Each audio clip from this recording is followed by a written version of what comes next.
The all-new Royal Enfield Super Meteor 650 has finally landed in India.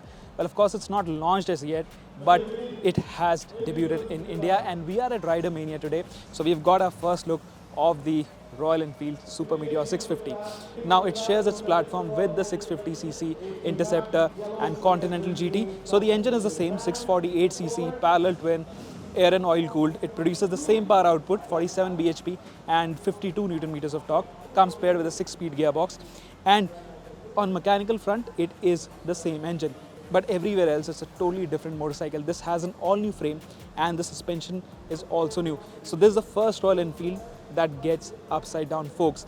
Comes from Showa, and that is a sophisticated bit of kit. Now similarly, it also is the first motorcycle to come with LED headlamps. That's the first for Royal Enfield. So on that front it's also quite premium. Now in terms of design, of course it has got typical cruiser dimensions.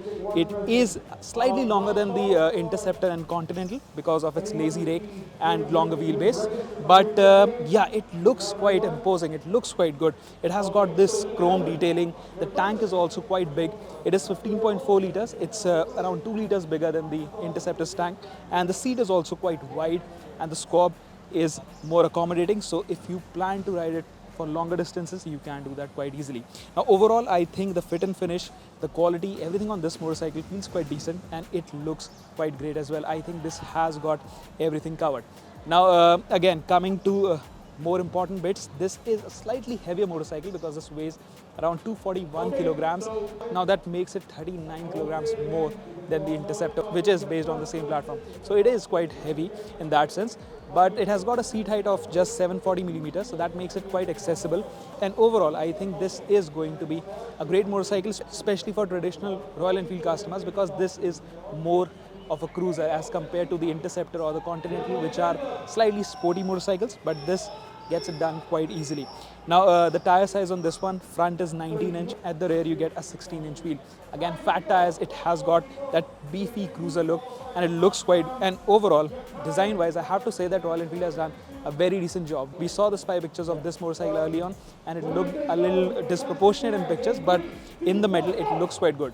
Royal Enfield is going to offer it in two variants, standard, which is this one, and the touring variant, which comes with a windscreen and of course more bells and whistles. There are a lot of accessories as well. We'll come to know about that later on once the motorcycle goes on sale in the Indian market. So overall, I think it is a decent product. A lot will depend on its pricing.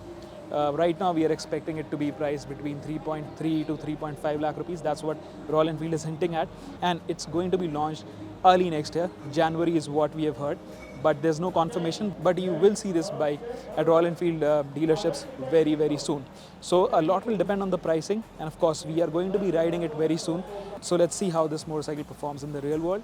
But overall, I have to say that first impressions are very positive. In terms of features and equipment also, it is decently loaded. It gets the same sort of retro analog dial from the Meteor, but it has also got that tripper navigation. So similar Royal Enfield bits which you get in lower motorcycles as well. So on the whole, of course, it is a promising product. We can't comment on how it will be on the road, but of course we are going to ride this very, very soon, and we'll let you know about that very, very shortly.